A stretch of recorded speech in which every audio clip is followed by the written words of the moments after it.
આપુણમ એસો પંચન મુક્કારો સવ્વ પાવપણાસણો મંગલાણમ ચ સવ્વેસિમ પડમમ હોઈ મંગલમ. પ્રણામ બધાને.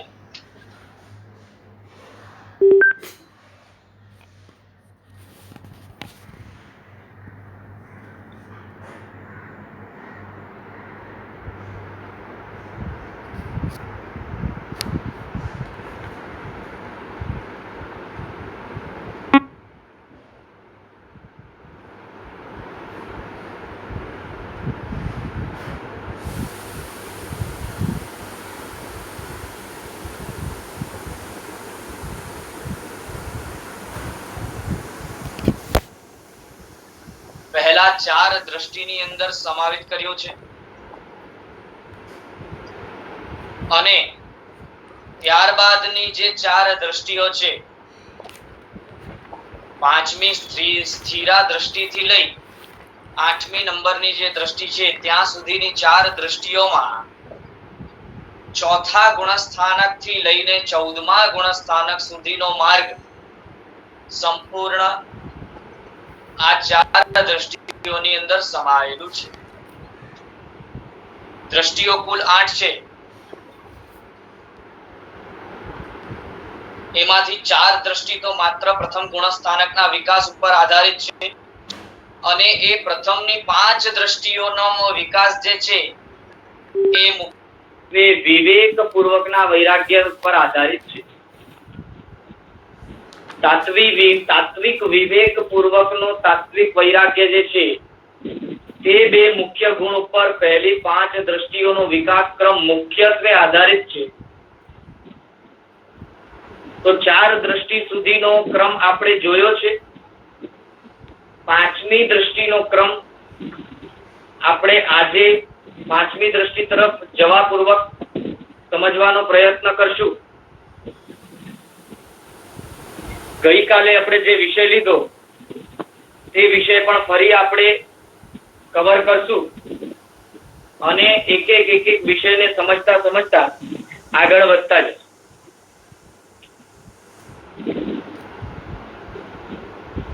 તો પાંચમા નંબરની જે દ્રષ્ટિ છે તેનું નામ આપ્યું છે સ્થિરા. પ્રથમ દ્રષ્ટિની અંદર મિત્ર જેવો બોધ માટે મિત્રા દ્રષ્ટિ. કલ્યાણ મિત્ર પોતે પોતાનો પ્રથમ વખત બન્યો છે માટે તેનું નામ મિત્રા દ્રષ્ટિ. પહેલી દ્રષ્ટિ કરતા થોડોક વધારે બોધ બીજી દ્રષ્ટિમાં હોવાના કારણે તેનું નામ તારા દ્રષ્ટિ. ત્યારબાદ સંસારિક જગતની અંદર ભોગવાતી વસ્તુઓ પ્રત્યેની ઉપાદેય બુદ્ધિ, આ ભોગ પૂર્વકની ઉપાદેય બુદ્ધિનો નાશ થવાથી વિશેષ પ્રકારે અધ્યાત્મ જગતની અંદર જીવને બળ મળે છે માટે ત્રીજી દ્રષ્ટિનું નામ બદલા દ્રષ્ટિ.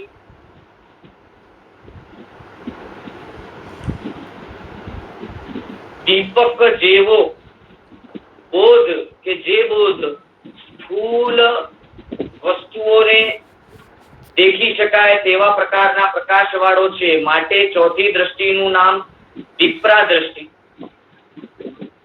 અને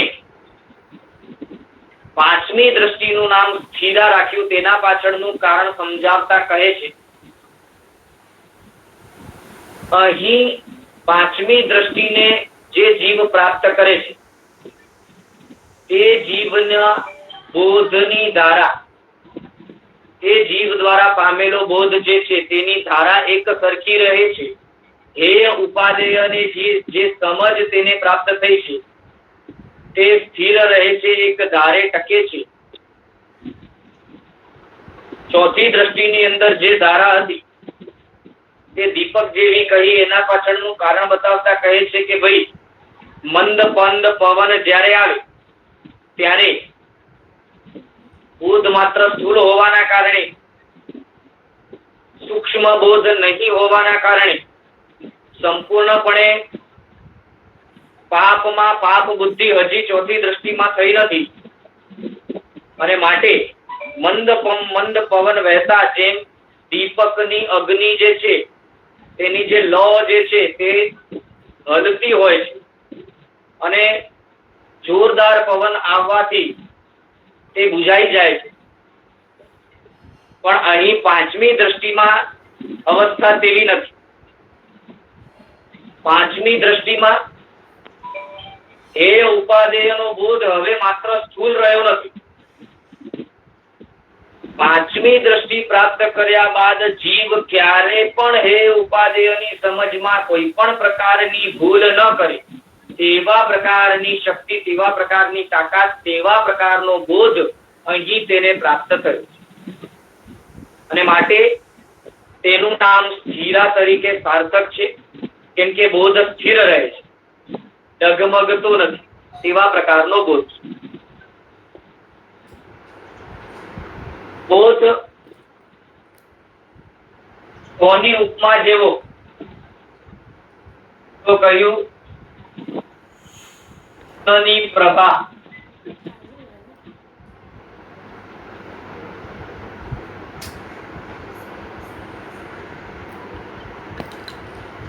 રત્નની પ્રભા સરખો બોધ.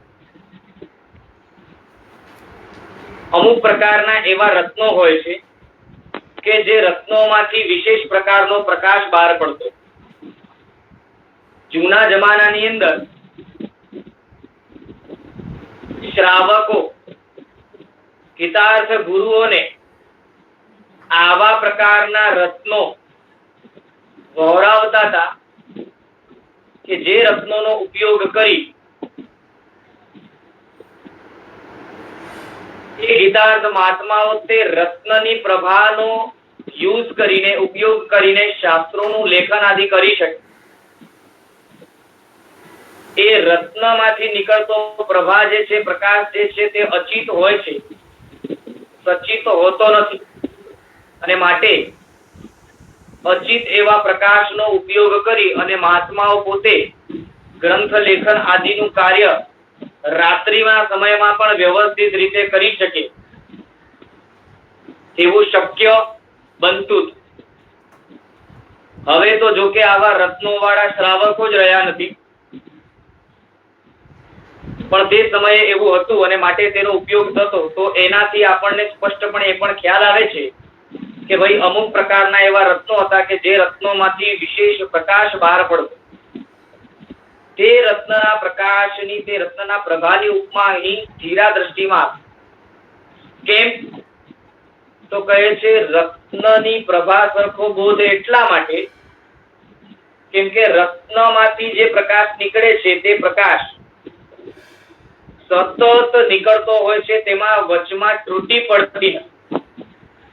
જેમ દીપકનો જે પ્રકાશ છે તે મંદ પવનના કારણે હલે છે એટલે એના પ્રકાશમાં ત્રુટિ પણ પડે છે અને જોરદાર પવનથી બુઝાઈ જાય તેવી પણ શક્યતા છે.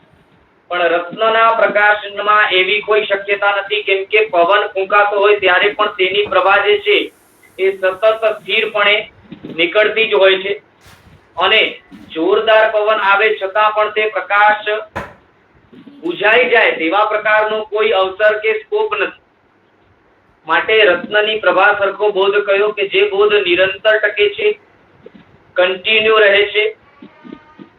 એના પાછળનું કારણ જે છે કે ચોથી દ્રષ્ટિમાં હજી સુધી બોધ સ્થૂલ હતો, પણ આ પાંચમી દ્રષ્ટિની અંદર જે બોધ પ્રાપ્ત થયો છે જે સૂક્ષ્મ છે.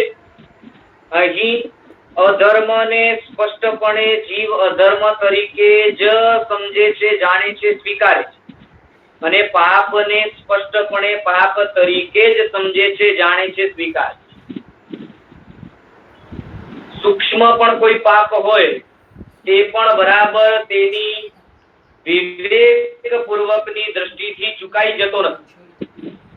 સૂક્ષ્મ એવો પાપ પણ સ્પષ્ટપણે તેને પાપ રૂપે સમજાય છે અને તે પાપ રૂપે તેને બરાબર સમજે છે, જાણે છે. કદાચ એવા પ્રકારનો પાપ તેના જીવનમાં હોય તેવું બની શકે છે, પણ તે પાપને પાપ તરીકે માને છે અને એ પાપ ખરેખર કરવા યોગ્ય બિલકુલ નથી. જીવનમાં તે પાપ કરવાથી આત્માનું પતન થાય છે તેવા પ્રકારની સ્પષ્ટ સમજણ તેને છે. આવા જીવોને જો જીવનમાં પાપ હોય પણ તો તે અમુક પ્રકારના કર્મોના ઉદયના કારણે હોય છે. તો પાપ તેઓ આભોગ પૂર્વક કરે છે, પાપને પાપ તરીકે જાણીને કરે છે, અને પાપને પાપ તરીકે જાણીને કરે છે માટે એવા પ્રકારના પાપો કરતા સમયે તે પાપની અંદર આસક્તિ, રુચિ વગેરે હોતી નથી. તે પાપ કરવાની અભિલાષા હોતી નથી. ન છૂટકે કરવો પડે છે તેવી પરિસ્થિતિ છે. અને ફરી પાછું તેમાં તેને ભારે ભાર ખેદ પણ અવશ્ય છે. માટે અહીં તો બોધ એવો છે કે જે બોધ સ્પષ્ટપણે સૂક્ષ્મ વસ્તુઓને પણ, સૂક્ષ્મ પાપને પણ પાપ તરીકે સમજાવે છે.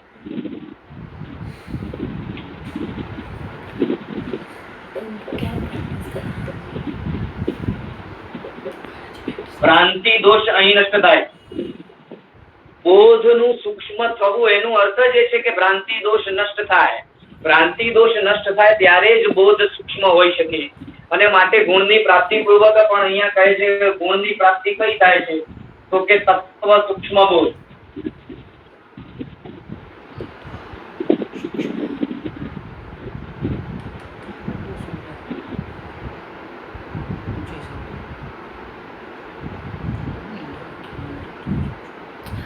તત્વનો સૂક્ષ્મ બોધ. તો ભ્રાંતિ દોષ જે છે તેને આપણે ગઈકાલે પણ થોડીક સમજવાનો પ્રયત્ન કર્યો છે. આજે ફરી પાછું તેને સમજવાનો પ્રયત્ન કરી. ગઈકાલે આપણે વાત કરી હતી કે અમુક એવા જીવો કે જે હજી ચોથી દ્રષ્ટિમાં રહેલા છે કે જેમને ભ્રાંતિ દોષ હજી નડે છે. અને આપણે ઉદાહરણ એ પણ લીધું હતું કે જેમ અન્ય દર્શનોની અંદર, અન્ય ધર્મોની અંદર જે પુરુષો પોતે સંસારનો સંપૂર્ણપણે ત્યાગ કરીને સંન્યાસ સ્વીકારે છે. સંન્યાસ સ્વીકારવો એનો અર્થ જ એ છે કે સંપૂર્ણપણે સંસાર સાથેનો જોડાણ જે છે એ તોડવું. એ માટે સંન્યાસ સ્વીકારવાથી એવા પ્રકારના પ્રણ લેવાય છે કે હવે સંસાર વર્ધક કે સંસારની અંદર પકડીને રાખે તેવા પ્રકારના કોઈ પણ પાપની પ્રવૃત્તિ જીવનમાં કરવી નહીં, અને કરાવવી અને અનુમોદવી પણ નહીં. માટે હિંસા, જૂઠ, ચોરી, અબ્રહ્મ અને પરિગ્રહ નામના જે મુખ્ય 5 અવ્રતો છે તે અવ્રતોનો સંન્યાસના જીવનમાં ત્યાગ હોય છે. તો જેમ આપણા અહીંયા જૈન દર્શનની અંદર સંપૂર્ણ સંસારનો ત્યાગ કરીને દીક્ષા લેવાય છે, એટલે 5 મહાવ્રતોની અડીખમ સાધના થાય છે, 5 મહાવ્રતોને સ્વીકારે છે. તે રીતે અન્ય દર્શનોની અંદર પણ સંન્યાસ એટલે કે દીક્ષાનું પ્રવધાન છે. તેઓ પણ દીક્ષાને સ્વીકારે છે, સંન્યાસ ગ્રહણ કરે છે. પણ સંકિતનો પાપ અને ધર્મ અને અધર્મનો સ્પષ્ટપણે સૂક્ષ્મ બોધ ન હોવાના કારણે તેમના જીવનમાં અમુક એવી પ્રવૃત્તિઓ હોય છે કે જે પ્રવૃત્તિઓ ખરેખર પાપ છે, તે પ્રવૃત્તિઓ ખરેખર તેમના વ્રતમાં એવી પ્રવૃત્તિઓ છે, છતાં પણ તે પ્રવૃત્તિઓમાં પાપ હોવા છતાં પણ તેમને પાપ તરીકે લાગતી નથી. અને એના કારણે તેમના જીવનમાં એવી અમુક પ્રવૃત્તિઓ હોય છે, અને એ ભ્રાંતિ છે, ભ્રમ છે કે જ્યાં તત્વભાસમાં પણ તત્વની સ્વીકૃતિ થાય છે. જ્યાં ખરેખર તત્વ નથી, માત્ર તત્વ આભાસ છે, છતાં પણ તત્વ આભાસ હોવાથી ત્યાં તત્વની સ્વીકૃતિ થાય છે. તેવા પ્રકારનો જે દોષ છે તે ભ્રાંતિ દોષ કહેવાય છે. મિથ્યાત્વ દશામાં, ગાઢ મિથ્યાત્વ દશામાં રહેલા જે જીવો હોય તેમને તો અતત્વમાં તત્વ સમજાય છે, તે તો અતત્વમાં તત્વ જુએ છે. જ્યારે કે ભ્રાંતિ દોષ વાળો જે પહેલી, બીજી, ત્રીજી, ચોથી આદિ દ્રષ્ટિમાં રહેલા જીવો તત્વ આભાસમાં તત્વ તરીકે પકડે છે. ઉદાહરણ તરીકે આપણે સમજવાનો પ્રયત્ન કરીએ તો મિથ્યા દ્રષ્ટિ જીવો જે છે, ગાઢ મિથ્યા દ્રષ્ટિ જીવો જે છે, તે તો જ્યાં સર્પ નથી ત્યાં તેમને સર્પનો ભાસ થાય, જે ગાઢ મિથ્યા દ્રષ્ટિ છે. જ્યારે કે મંદ મિથ્યાત્વી જીવો છે તેમને દોરડામાં સર્પનો ભાસ થાય. તો બંને વસ્તુઓમાં ઘણું ફરક છે. અને દોરડામાં સર્પનો ભાસ થવો એના પાછળનું કારણ આ ભ્રાંતિ દોષ છે. તો તત્વભાસમાં તત્વનો બોધ થવો તેના પાછળનું કારણ આ ભ્રાંતિ દોષ છે. તો આ ભ્રાંતિ નામના દોષના કારણે અમુક પાપ પણ પાપ તરીકે હજી સમજાતું નથી, અને તેના કારણે એમના જીવનમાં અમુક પ્રકારની પાપ પ્રવૃત્તિઓ રુચિપૂર્વકની થાય છે.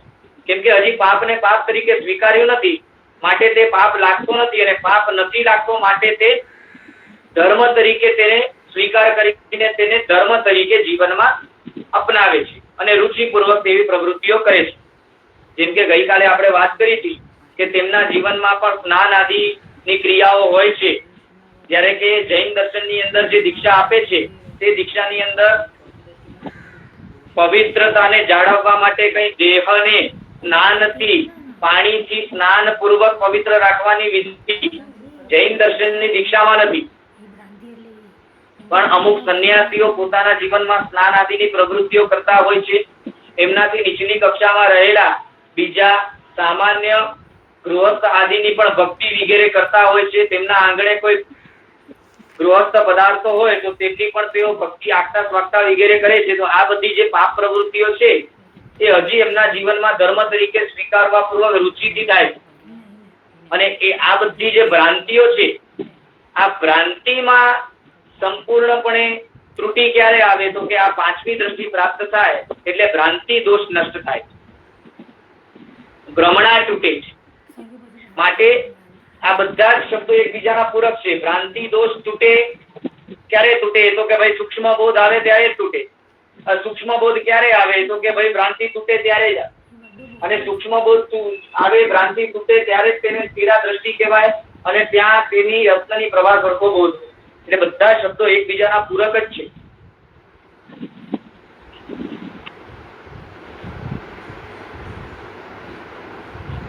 ગઈકાલે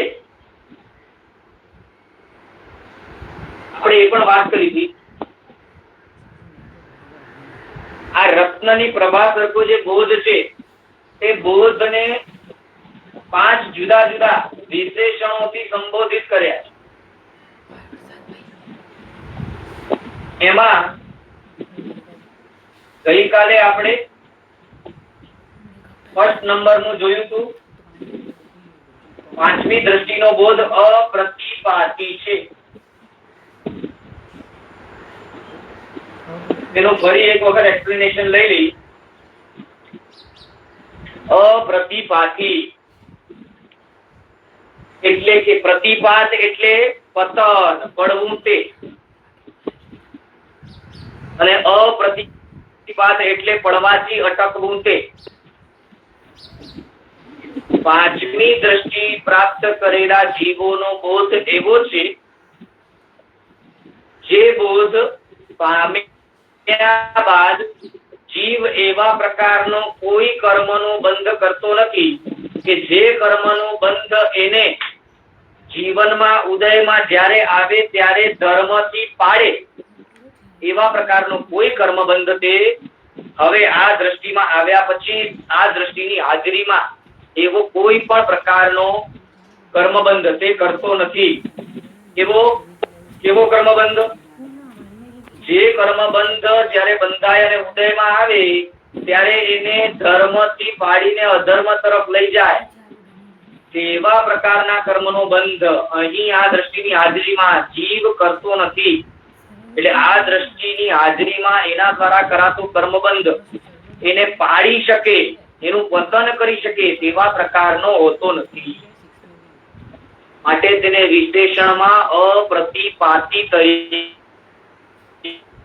વર્ણવ્યું છે. પ્રશ્ન એવો થાય કે આપણે ગુણસ્થાનકની અંદર એ વસ્તુ જોઈ કે ચોથા ગુણસ્થાનકને પ્રાપ્ત કર્યા બાદ ચોથા પાંચમા છઠ્ઠા આદિ ગુણસ્થાનકને પ્રાપ્ત કર્યા બાદ, એટલે કે આ પાંચમી દ્રષ્ટિને પ્રાપ્ત કર્યા બાદ ફરી પાછો જીવ બીજે પહેલે આદિ ગુણસ્થાનકે પડે છે અને ફરી એનામાં મિથ્યા દ્રષ્ટિ આવી જાય છે, તો પછી અહીં અપ્રતિપાતી શા માટે લખ્યું? તો ત્યાં એ સ્પષ્ટ આપણને સમજવાનું છે કે ત્યાં જે પતન થાય છે તે પતન એના દ્વારા આ દ્રષ્ટિમાં નહોતો ત્યારથી પહેલી એટલે કે ચોથી, ત્રીજી, બીજી, પહેલી આદિ દ્રષ્ટિમાં રહે છે તે, અથવા તો ગાઢ મિથ્યાત્વની અવસ્થામાં રહે છે તે, એને જે કર્મ બંધન કર્યું છે એ કર્મ બંધનનો કોઈ નિકાચિત ઉદય આદિ હોય તેના કારણે તે આ દ્રષ્ટિમાંથી પડી શકે તેવી શક્યતાઓ ઊભી થઈ શકે. પણ આ દ્રષ્ટિ પામ્યા પછીનો જે બંધ છે તે તેને પાડનારો બને તેવી શક્યતા બિલકુલ પણ આવતી નથી. માટે વિશેષણ આપ્યું છે અપ્રતિપાતી. ત્યારબાદ ફરી સેકન્ડ નંબરનો વિશેષણ આપ્યો પ્રવર્ધમાન.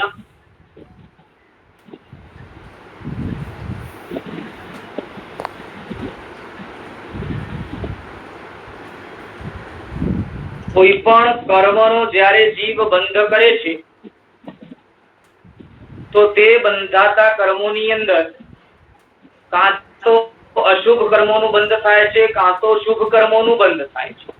એટલે બંધાતા કર્મોનો વિભાગ બે રીતે પડે છે, કાં પાપ બંધાય છે અને કાં તો પુણ્ય બંધાય છે. પણ આને વિશેષથી સમજાવવા માટે શાસ્ત્રોની અંદર પાપ અને પુણ્યની ચતુર્ભંગી આવે છે. એ પાપ અને પુણ્યની ચતુર્ભંગીમાં ચાર વસ્તુઓ બતાવી છે. પુણ્યાનુબંધી પુણ્ય, પુણ્યાનુબંધી પાપ, પાપાનુબંધી પુણ્ય અને પાપાનુબંધી પાપ. એવો પુણ્ય જે ઉદયમાં આવે ત્યારે ફરી આગળ ધર્મ સામગ્રી આદિ પ્રાપ્ત થઈ શકે અને ધર્મ અધ્યાત્મ જગતમાં વૃદ્ધિ જીવ પામી શકે તેવા પ્રકારનું નવું પુણ્યનું બંધ કરે તેને કહેવાય પુણ્યાનુબંધી પુણ્ય. શું કહ્યું? એવા પુણ્યનો ઉદય કે જે પુણ્યના ઉદયથી જીવ ફરી નવો જે પુણ્ય બાંધે તે એવો બંધાય કે જે આગળ ધર્મ સામગ્રી આદિ અપાવી અને જીવના આત્મિક વિકાસમાં સહાયક બને. હવે આવું પુણ્યાનુબંધી પુણ્ય જે છે તેનું બંધ એટલે પુણ્યાનુબંધી પુણ્ય જે છે તે પ્રકાર એનો અનુબંધ પ્રથમ દ્રષ્ટિથી શરૂ થઈ ગયો, પણ પહેલી, બીજી, ત્રીજી આદિ દ્રષ્ટિઓમાં બંનેનું સ્કોપ છે. પુણ્યના અનુબંધનું પણ સ્કોપ છે અને સાથે સાથે પાપના અનુબંધનું પણ સ્કોપ છે. તો બંને પ્રકારના એ કર્મોનું અનુબંધનું સ્કોપ છે. જ્યારે અહીં પાંચમી દ્રષ્ટિની અંદર આવી ગયા બાદ જીવ સતત પુણ્યાનુબંધી પુણ્યનો જ બંધ કરતો હોય છે. એનો અર્થ શું થયું? કે ભાઈ હવે એના દ્વારા અનુબંધ પુણ્યનો પડે છે કે જે અનુબંધ તેને ક્રમશઃ આગળના ભવોમાં ધર્મ સામગ્રી અવશ્ય અપાવશે અને અધ્યાત્મ જગતની અંદર તે જીવ વિકાસ કરી શકે તેવા પ્રકારની સંપૂર્ણ વ્યવસ્થા એના માટે ઊભી કરી આપશે, એને સહાયક બનશે. માટે જ વિશેષણ આપ્યું પ્રવર્ધમાન. સતત હવે જીવ પોતાના આત્મિક વિકાસમાં આગળ વધી શકે તેવા પ્રકારની સંપૂર્ણ વ્યવસ્થા અહીંયાથી સ્પષ્ટપણે ચાલુ થાય. માટે નામ આપ્યું, વિશેષણ આપ્યું પ્રવર્ધમાન. બરાબર છે? એટલે સતત વૃદ્ધિ કરાવે છે. થર્ડ નંબરમાં કહે છે નિરપાય.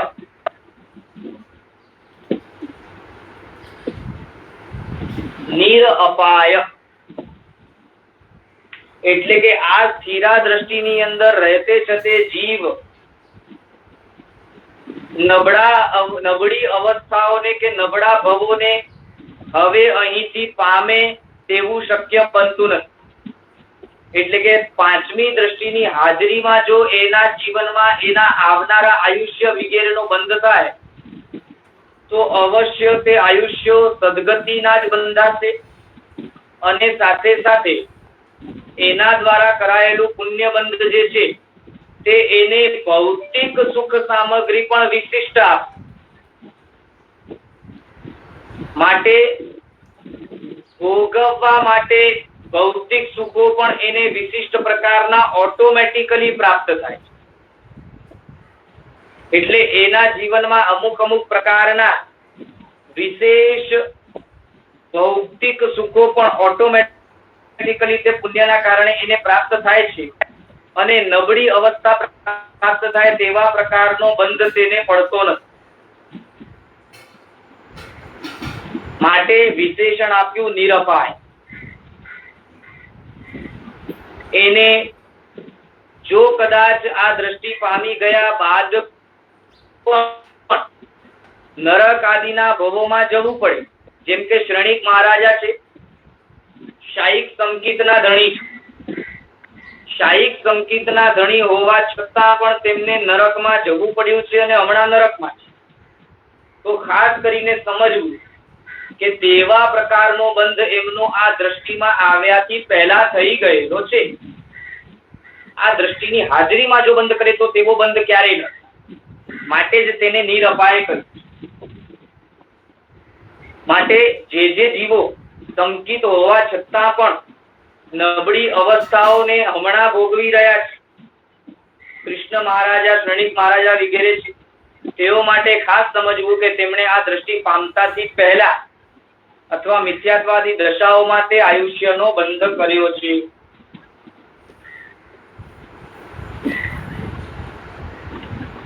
પાંચમી દ્રષ્ટિમાં રહે છે તે આ જે ત્રણ વિશેષણો આપ્યા તેવા પ્રકારનો બોધ હોય છે. હજી એનામાં ચોથું વિશેષણ બતાવે છે પર પરિતાપ. પરિતાપ એટલે પીડા. પર પરિતાપ વર્જિત.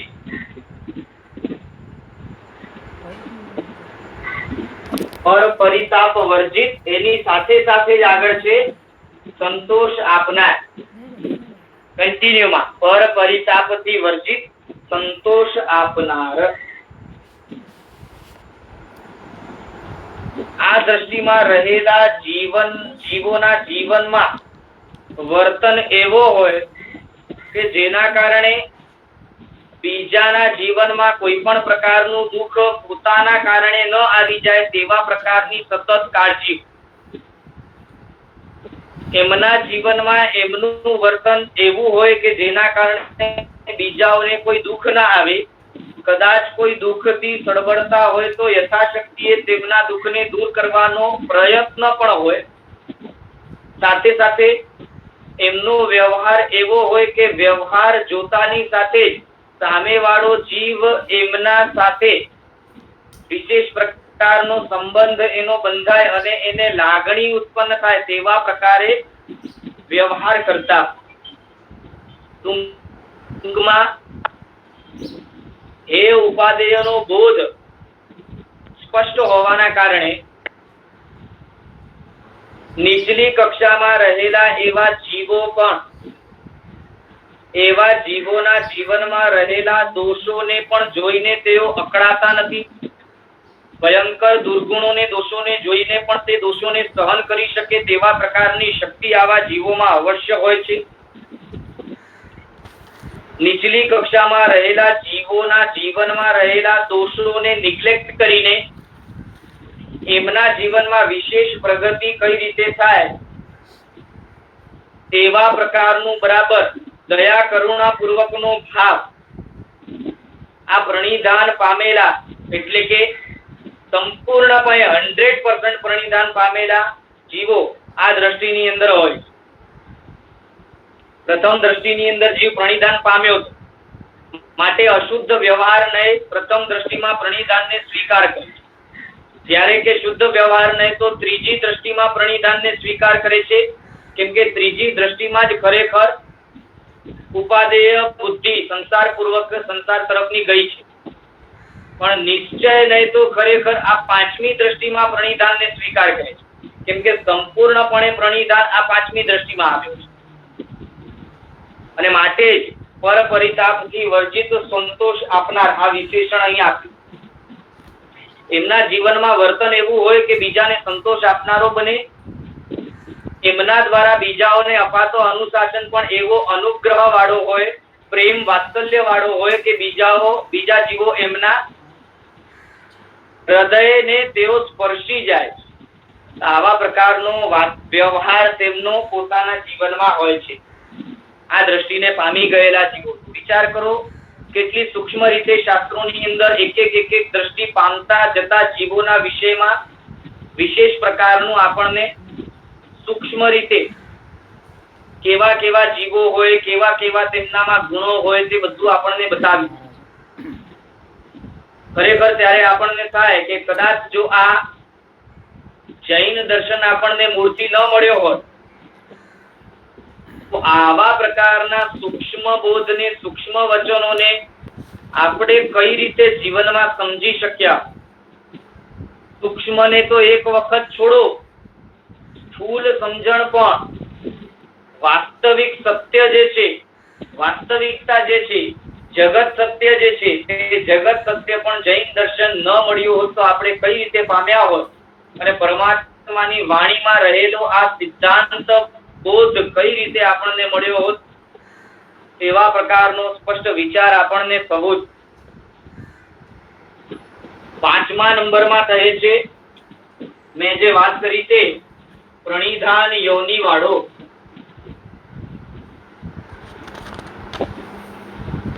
પ્રણિધાન યોની વાળો એટલે કે સંપૂર્ણપણે 100% પ્રણિધાન જીવને આ દ્રષ્ટિમાં પ્રાપ્ત થાય છે. માટે પ્રણિધાનનો જનક એટલે યોની. પ્રણિધાન યોની વાળો એટલે કે આ દ્રષ્ટિ એક એવી યોની છે, ખરેખર યોની નથી, આ તો ઉપમા આપી કે આ દ્રષ્ટિ, પાંચમી દ્રષ્ટિ એવી યોની છે કે જ્યાં સંપૂર્ણ પ્રણિધાનને જન્મવાનો અવસર પ્રાપ્ત થાય છે. તો મેં જે રીતે વાત કરી કે નિશ્ચય નહીં તો અહીં આ પાંચમી દ્રષ્ટિમાં જ પ્રણિધાનને સ્વીકાર કરે છે, કેમ કે નિશ્ચય દ્રષ્ટિનું તો એક જ સ્પષ્ટ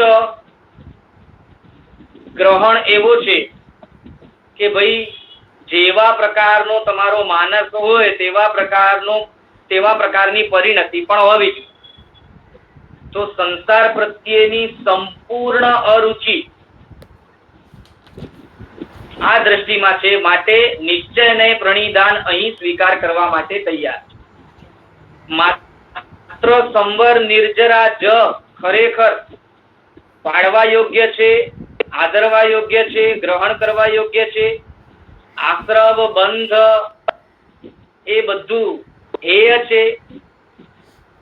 સંસાર સંપૂર્ણ છોડી દેવા યોગ્ય છે અને મુક્તિ જ માત્ર ગ્રહણ કરવા યોગ્ય છે, એવું સૂક્ષ્મ પ્રકારનું પણ બોધ હેય ઉપાદેય અહીં હોવાના કારણે આ 5મા નંબરનું વિશેષણ આપ્યો, પ્રણિધાન યોની વાળો.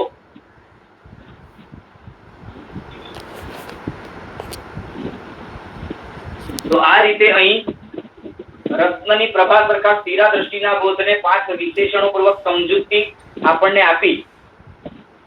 અપ્રતિપાદી, પતન ન કરાવે તે પ્રવર્ધમાન, કન્ટિન્યુ વધતો જાય છે. નિરપાય, નબળી પરિસ્થિતિઓને નહીં સર્જનાર. પર પરિતાપથી વર્જિત, બીજાઓના જીવનમાં દુઃખ નહીં આપનારો, દુઃખને ખરેખર વાત્સલ્ય, પ્રેમ, કરુણા, દયા ભાવ પૂર્વક હરી લેવા વાળી અવસ્થા. અને પ્રણિધાન યોની વાળો 100% 100% નો પ્રણિધાન સંકલ્પ અહીં જીવને પ્રાપ્ત થાય. બરાબર છે. તો આ રીતે સ્થિરા દ્રષ્ટિમાં રહેલા બોધનું વર્ણન આવે છે. અને આ જ 100% સંકિત તરીકે કહેવાય છે. અને માટે અહીં સંપૂર્ણ સંકિત આવી જવાના કારણે ચોથું ગુણસ્થાનક પાંચમી દ્રષ્ટિમાં જ ગણાય છે. આપણે સામાન્યથી અતિચાર સંકિતના બોલતા હોઈએ છીએ. પ્રતિક્રમણની અંદર સંકિત વ્રતના અતિચારો આપણે બોલતા હોઈએ છીએ. શંકા, કાંક્ષા, વિત્તિગિચ્છા, પરપાખંડી પ્રશંસા અને પરપાખંડી સંતુ. તો આ પાંચે પાંચ પ્રકારના અતિચાર અહીંયા લાગી શકે તેવી સંભાવના છે. શાયિક સમ્યક્ત્વ હોય તો તેવા પ્રકારના અતિચારો ન લાગે, પણ ક્ષયોક્ષમિક સમ્યક્ત્વ હોય તો તેવા પ્રકારના અતિચારો લાગી શકે તેવી સંભાવના છે. કેમ કે ત્યાં સંકિત મોહનીય કર્મનો હજી ઉદય છે. માટે તે પાંચ પ્રકારના જે અતિચાર છે તેમને પણ આગળ આપણે સમજવાનો પ્રયત્ન કરશું અને તેમને સમજણપૂર્વક સમજી તેને સમજવાનો પ્રયત્ન કરી અને આગળ જે યોગનો અંગ છે, યોગ અંગ પ્રત્યાહાર, તેને પણ સમજવાનો પ્રયત્ન કરશું. પ્રત્યાહાર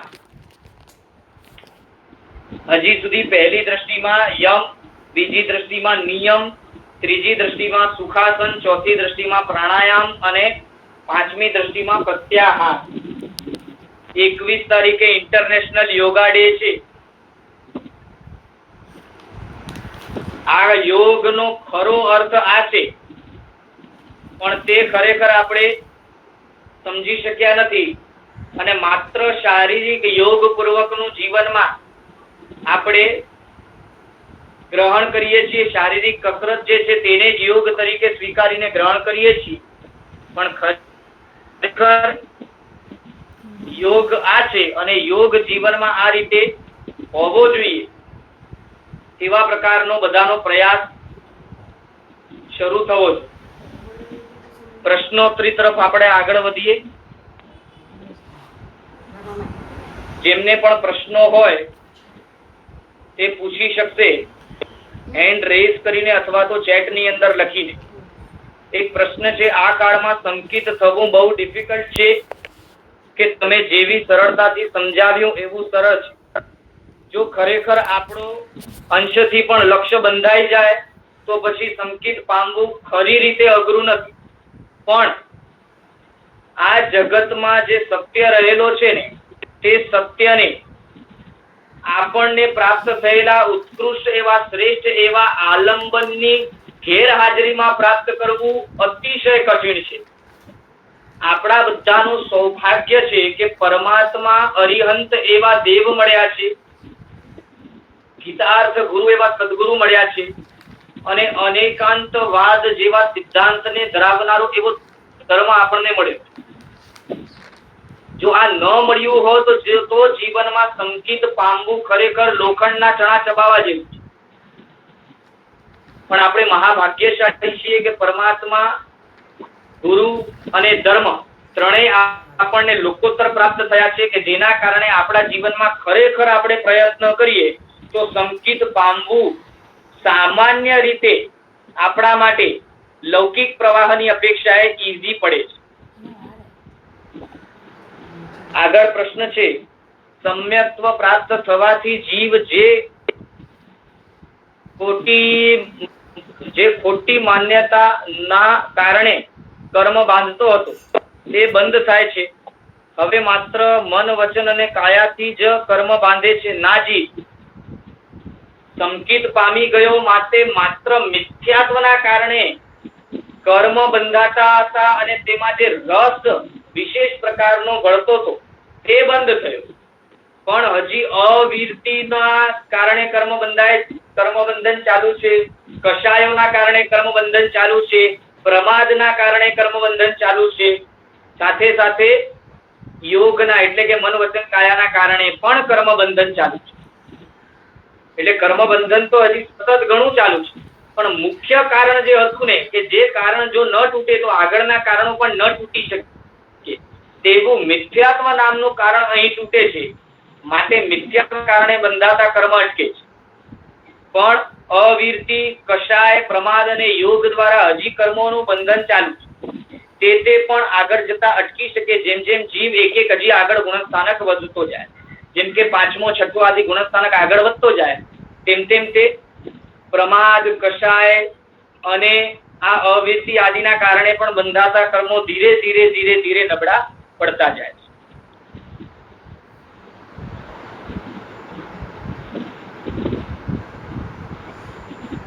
આગળ પ્રશ્ન છે માર્ગ પતિત પછી શું? માર્ગ પતિત પછી અપૂર્વકરણ, અનિવૃત્તિકરણ અને ઉપશમ સંકિતની પ્રાપ્તિ એટલે પાંચમી દ્રષ્ટિ.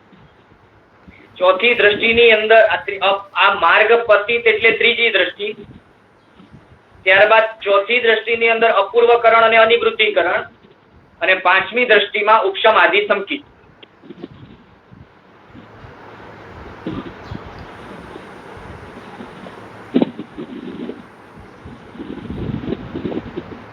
પર પરિતાપ એટલે બીજાઓને આપણા દ્વારા થતી પીડા.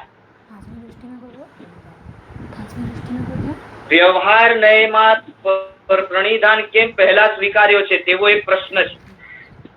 વ્યવહાર નય છે ને એ નય એવો છે જે ભવિષ્યમાં થઈ શકે એવી પ્રવૃત્તિનું કારણ જો વર્તમાનમાં વર્તતું હોય તો તેને સ્વીકાર કરે.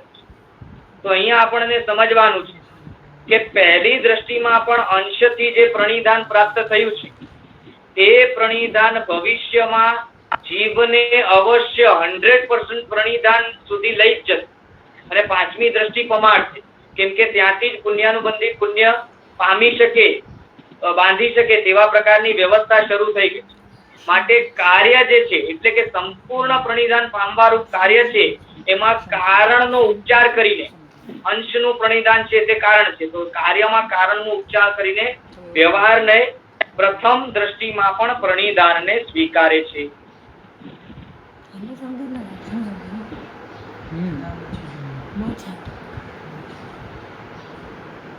પ્રત્યાહાર, પ્રત્યાહાર વગેરે આગળ સમજાવીશ.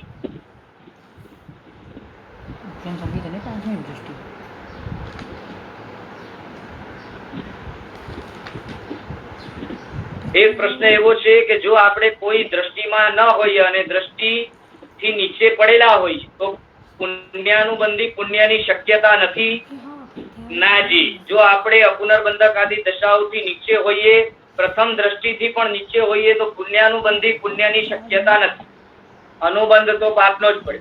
પ્રથમ આદિ દ્રષ્ટિ આવી ગયા બાદ પુણ્યાનુબંધી પુણ્યની શક્યતા પેદા થાય.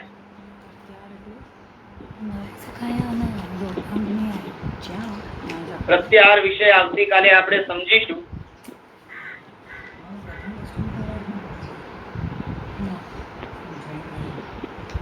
વિપશ્યના કરવાથી તમે સમ્યક્ત્વ સુધી પહોંચી શકો એવો એક પ્રશ્ન છે. સર્વપ્રથમ તો વિપશ્યના વસ્તુ શું છે એ સમજવાની જરૂર છે. સામાન્ય રીતે વિપશ્યનાની અંદર જે વ્યવસ્થા ગોઠવાય છે તે વ્યવસ્થામાં જીવ પોતે પોતાના રોજિંદા જીવનમાં જે માનસિક તણાવ અને માનસિક ભારમાં વર્તતો હોય છે તેવા પ્રકારનો માનસિક તણાવ કે માનસિક ભાર વિપશ્યનાની અંદર દૂર કરવામાં આવે છે અને મન ખરેખર શાંત થાય છે. એના કારણે જીવને સુખની અનુભૂતિ થાય છે, પણ તે સુખની અનુભૂતિ કન્ડિશનલ છે, માનસિક સુખની અનુભૂતિ છે અને તેવા પ્રકારની માત્ર માનસિક સુખની અનુભૂતિને જો આપણે આત્મિક સુખ માની લઈએ અને એનાથી આપણે એમ માનીએ કે આ જ ખરેખર સર્વસ્વ છે અને પછીથી આપણને એમ લાગે કે આનાથી ધીરે ધીરે સમ્યક્ત્વ પમાઈ શકે તો તેવી શક્યતા નથી. હા, જો કોઈ જીવ આત્મિક સુખને સમજતો હોય, આત્મિક સુખને સમજણપૂર્વક ગ્રહણ કરીને પામવાનું ઈચ્છુક હોય, તેના જીવનમાં સમ્યક્ત્વ તરફ આગળ વધવા માટે વિપશ્યના માત્ર એક આંશિક સૂક્ષ્મ નાનકડા સાધન સ્વરૂપે કામ આવશે. પણ ખરેખર વિપશ્યના આદિ વસ્તુઓ શું છે એને બહુ ઊંડાણથી સમજવાની જરૂર છે.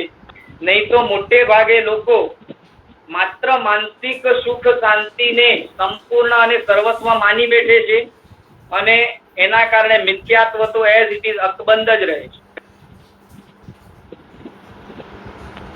ઘણીવાર છે ને આજે પણ લોકોતર અને લૌકિક આ બે શબ્દ હંમેશા યુઝ કરીએ છીએ. એને થોડું જરા ડિટેલમાં એક્સપ્લેન કરો ને. જે જીવને ખરેખર અધ્યાત્મ જગત સાથે જોડાવીને આપી શકે એવા પ્રકારનું જે પણ સાધન છે, એવા પ્રકારના જે પણ અનુષ્ઠાનો છે, એવા પ્રકારના જે પણ તત્વો છે, એવા પ્રકારનું જે પણ આલંબન છે, તે બધું લોકોત્તરની અંદર આવે.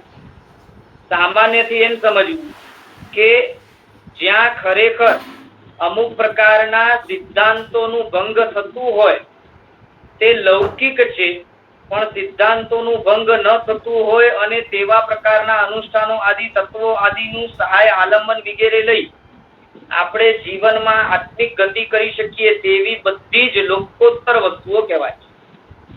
માટે જ આપણે લોકોત્તર અને લૌકિક શબ્દ વાપરીએ છીએ. બાકી સ્થૂળ દ્રષ્ટિથી જો આપણે સમજીએ તો જૈન દર્શનની અંદર બતાવેલા આલંબનો, તત્વો, અનુષ્ઠાનો વગેરે બધું લોકોત્તર કહેવાય અને એનાથી વિપરીત જે બધું છે તે લૌકિક કહેવાય. જી જી ચલો, એક પ્રશ્ન છે. હમણાં ધર્મ સામગ્રી ને કલ્યાણ મિત્રોને આવું વર્તમાન વાતાવરણ મળે છે, એનો મતલબ પુણ્યાનુબંધી પુણ્ય જ છે. તો સંકિત આવ્યું હશે તો જ આ પુણ્ય બંધાય ને? જો એકાંતે એવો કોઈ નિયમ નથી. પૂર્વે આપણા દ્વારા કરેલા પાપનો અનુબંધ હોય, પણ આ કાળની અંદર આપણને અમુક પ્રકારના નિમિત્તો જે મળ્યા હોય તે નિમિત્તોને આપણે પકડી અને પોતે મિથ્યાત્વ સામે લડત કરી હોય અને એના કારણે અમુક પ્રકારની દશામાં આપણે પહોંચ્યા હોઈએ, પહેલી બીજી આદિ કોઈ પણ દશામાં પહોંચ્યા હોઈએ, પહેલી દ્રષ્ટિ બીજી દ્રષ્ટિ આદિ કોઈ પણ દશા, તેના કારણે અમુક આપણા દ્વારા બંધાયેલો પાપાનુબંધી પણ જે અનુબંધ હોય ને તે પુણ્યમાં કન્વર્ટ થઈ જાય એવું બની શકે છે. તો એવું નહીં સમજવું કે આપણને હમણાં પણ જો કલ્યાણ મિત્રો આદિ કે ધર્મ સામગ્રી આદિ પ્રાપ્ત થઈ છે તે એકાંતે પૂર્વે કરેલા પુણ્યનો અનુબંધથી જ પ્રાપ્ત થઈ છે, તેવો કોઈ એકાંત નથી. પૂર્વે પાપનો અનુબંધ પાડ્યો હોય ને પછીથી કન્વર્ટ થયેલો હોય પુણ્યના અનુબંધમાં, એના કારણે પણ આગળ જતા જીવનમાં સામગ્રી આદિ મળી શકે તેવી પણ શક્યતા છે. પણ હા, સામગ્રી મળે છે તે પુણ્યના અનુબંધથી જ મળે છે. પાછું અહીં એક વસ્તુ સમજજો, સામગ્રી ઘણા બધાને મળે છે, પણ તે સામગ્રીનો સદુપયોગ કરીને જે જીવનમાં વિકાસ કરી શકે તેનો જ ખરેખર તે અનુબંધ પુણ્યનો અનુબંધ કહેવાય.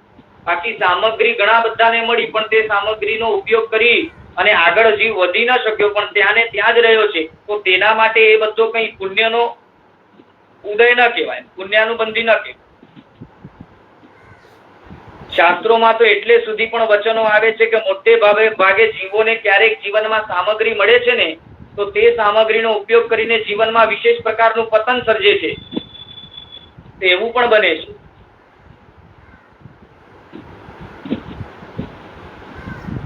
અભવી જીવ કઈ દ્રષ્ટિ અને ગુણસ્થાનકમાં જઈ શકે? અભવી જીવ કોઈ દ્રષ્ટિમાં ચડી શકે જ નહીં. તે ગાઢ મિથ્યાત્વી જ હોય અને તે ક્યારે પણ પહેલા ગુણસ્થાનકથી આગળ વધી શકે નહીં, એ પણ ઉચ્ચારથી. બાકી તો એને પહેલું ગુણસ્થાનક પણ ન કહેવાય, ગુણસ્થાનકથી બહાર જ હોય.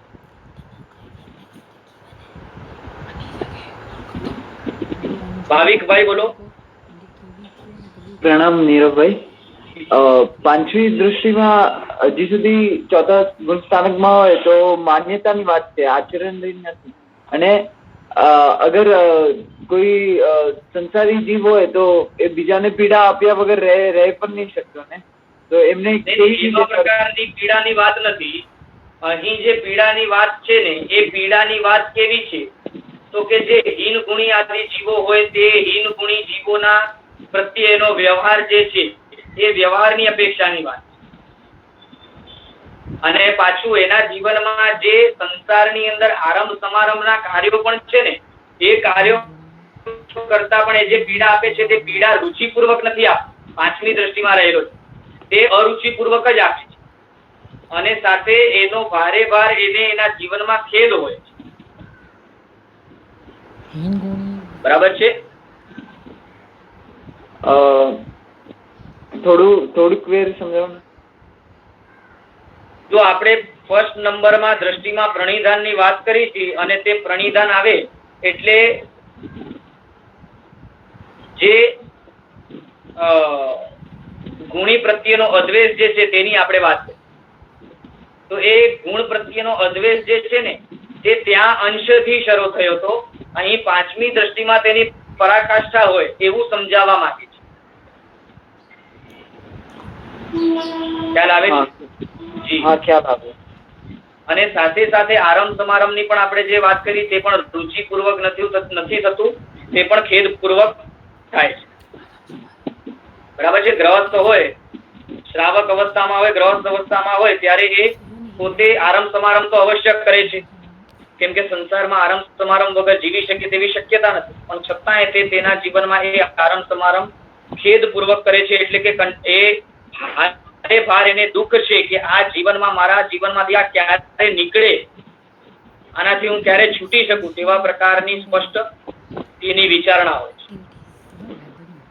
અને તમે એકવાર પહેલાની દૃષ્ટિમાં કીધેલું કે બીજા ત્રીજા દૃષ્ટિમાં કે જયારે એ કોઈ ક્રિયા કરતો હોય તેમની સાથે એમનું જો ક્રિયાનો અર્થ હોય, મતલબ સૂત્ર આદિનો અર્થ હોય તે પણ ચાલતું રહે સાથે. ત્યાં આપણે એવી વાત કરી હતી કે અમુક જીવો પોતે આ ત્રીજી ચોથી આદિ દ્રષ્ટિમાં એમનું જે અનુષ્ઠાન થાય તે અનુષ્ઠાન એકાગ્રતા પૂર્વક નો હોય છે. સંપૂર્ણ એકાગ્રતા ભલે નથી હોતી, પણ એકાગ્રતા હોય છે. અને એકાગ્રતા હોવાના કારણે તેમના દ્વારા કરાયેલું અનુષ્ઠાન જે છે તેમાં તેઓ પોતાનું ચિત્ત વિશેષ પરોવી શકે છે. એટલે એમનું ચિત્ત ભ્રમણ કરતું નથી. બરાબર છે? તેવી એ વાત હતી. બરાબર. જી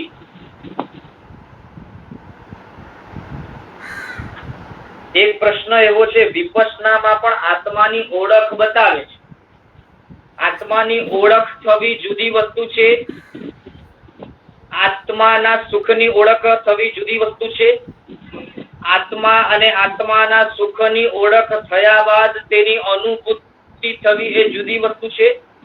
દ્રષ્ટિઓમાં તો સ્પષ્ટપણે તેની અનુભૂતિ માંગે છે. એટલે બંને વસ્તુઓ જુદી છે. આત્માની ઓળખ તો તમે અને હું આત્મા છીએ તે તો આપણે સ્પષ્ટપણે ઓળખીએ જ છીએ, અને આત્મા અરૂપી છે, આત્મામાં આવા પ્રકારના ગુણો છે તે પણ આપણે બધા જાણીએ છીએ. પણ એ ઓળખ એ વસ્તુ જુદી છે અને અનુભવ આત્માના સુખનો એ વસ્તુ જુદી છે.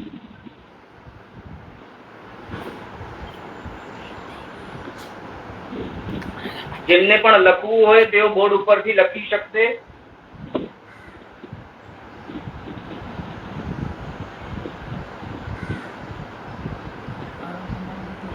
એક પ્રશ્ન છે, દ્રષ્ટિ કાયમે ક્રમથી જ આવે? જી ચોક્કસ, દ્રષ્ટિ ક્રમથી જ આવે.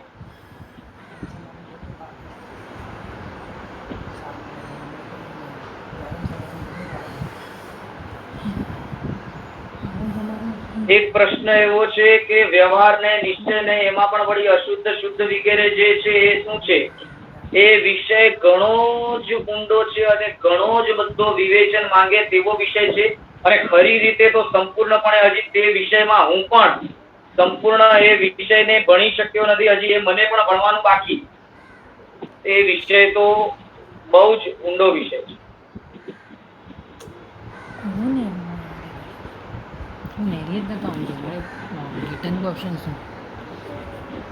પૂજ્ય શ્રી નિખિલભાઈ ગુરુજીનો વર્ગ આજથી 9 થી 10 શરૂ થવાનો છે. તો ખાસ કરીને બધા નોંધ લેજો અને 9 થી 10 બરાબર એ વર્ગની અંદર જોડાશો અને વિશેષ પ્રકારનો લાભ લેજો.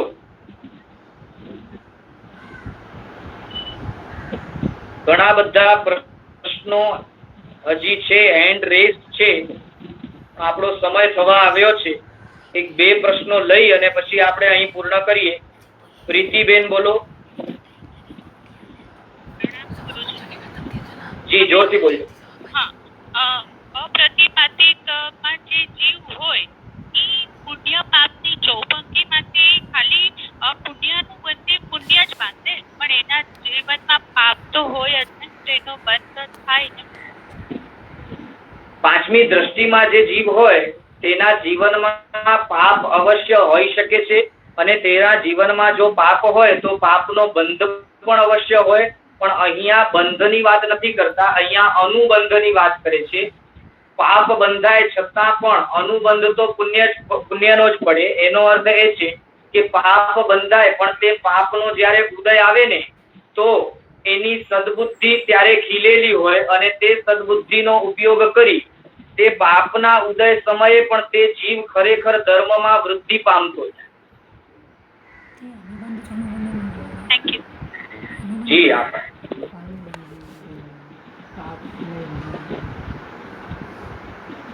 દેવાંશભાઈ બોલો. ગુરુજી, ભ્રાંતિ દોષ અને ઉત્થાન દોષમાં ડિફરન્સ શું છે? ઉત્થાનમાં અનાભોગ પૂર્વકની પાપ પ્રવૃત્તિ થાય છે, પણ ભ્રાંતિ દોષમાં તો હજી અમુક પ્રકારનો પાપ તરીકે સમજાયો જ નથી. એટલે ઉત્થાન દોષમાં જે પાપ તરીકે સમજાયો છે તેમાં પણ અનાભોગથી રુચિપૂર્વકની પ્રવૃત્તિ થાય છે, જ્યારે કે ભ્રાંતિ દોષમાં અમુક પ્રકારનો પાપ તરીકે નથી સમજાયો, માટે તેમાં રુચિપૂર્વકની પ્રવૃત્તિ થાય છે. પણ ઉત્થાનમાં પાપ સમજાય છે, પણ એના અંદર પણ અજ્ઞાન હોય છે એમ? આ ઉત્થાન દોષમાં અજ્ઞાન હજી રહેલો છે, અને ભ્રાંતિ દોષ જ્યાં સુધી છે ત્યાં સુધી પણ હજી અમુક પ્રકારનો અજ્ઞાન રહેલો છે, કેમ કે હજી અવિવેક રહેલો છે. સંપૂર્ણ વિવેક નથી આવ્યો ભ્રાંતિ દોષ જ્યાં સુધી હાજર છે, અને માટે જ ચોથી દ્રષ્ટિ છે. ભ્રાંતિ જાય એટલે સંપૂર્ણપણે અવિવેક જાય, અને વિવેક સંપૂર્ણ પ્રગટે, માટે જ પાંચમી દ્રષ્ટિ છે. ઉત્થાનનું કઈ એક્ઝામ્પલ આપશો? નહીં સમજાયું મને ઉત્થાન દોષ. હવે આ ઉત્થાન દોષનું એક્ઝામ્પલ લઈ શકીએ તેટલો આપણા પાસે હમણાં સમય નથી, પણ અવસરે આપણે તે લઈ લઈશું. બરાબર છે? ઓકે. જી ધન્યવાદ. જી આભાર. ચલો હવે આજ માટે આપણે આટલું રાખીએ છીએ. જીના આજ્ઞા વિરુદ્ધ બોલાયું હોય તો મિચ્છામિ દુક્કડમ. સર્વ મંગલ માંગલ્યમ સર્વ કલ્યાણ કારણમ પ્રધાનમ સર્વ ધર્માણામ જૈનમ જયતિ શાસનમ જીન શાસન દેવ કી જય. પ્રણામ બધાને.